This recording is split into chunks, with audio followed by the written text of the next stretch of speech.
Deep in the whispering woods lived a hedgehog who collected dreams. Every night after the fireflies had blinked their last sleepy blink and the owl had hooted its soft goodnight song, he would set out on his silent quest. He was a small hedgehog with a nose the color of burnt umber and spines that seemed to drink in the moonlight. His name was Hazel, or at least that's what the other forest creatures called him. But Hazel didn't know that. He didn't have a name, and even if he did, it wouldn't matter, because no one ever said a word to him. You see, Hazel was a very quiet hedgehog. Not because he was shy or grumpy, or didn't like making friends. No, he just liked being alone. It was nice, peaceful, and best of all, it was quiet. So while the other animals talked, Hazel just listened, taking in their words like dandelion seeds floating on the breeze. And because he couldn't speak, he had plenty of time to collect his favorite things: discarded bottle caps, smooth pebbles, and, most especially, dreams. Every night the forest would fill with dreams. They drifted in on the wind, whispered by the trees and left behind by sleeping children.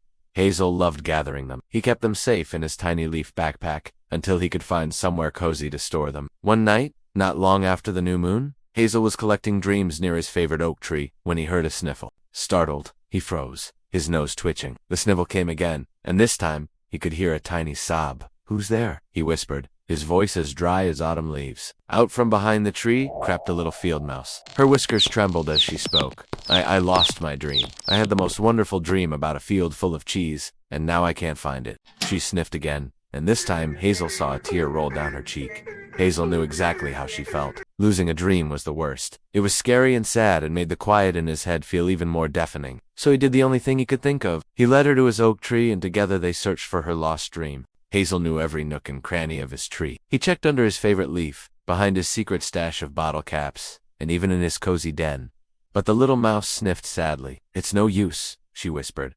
"My dream is gone." Just then, a breeze rustled through the leaves, and a single dream, no bigger than a breadcrumb, floated down from above.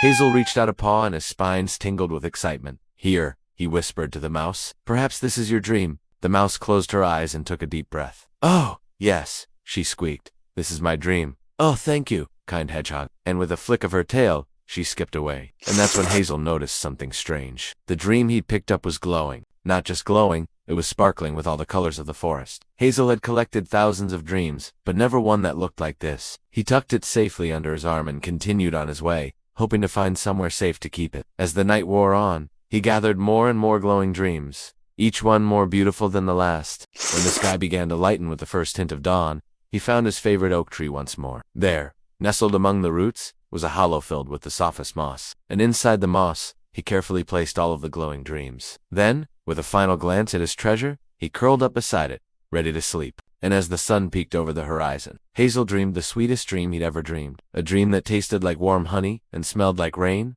on parched earth. A dream that soared with the lark and danced with the morning dew. A dream that whispered in a voice as old as time, "You are not alone."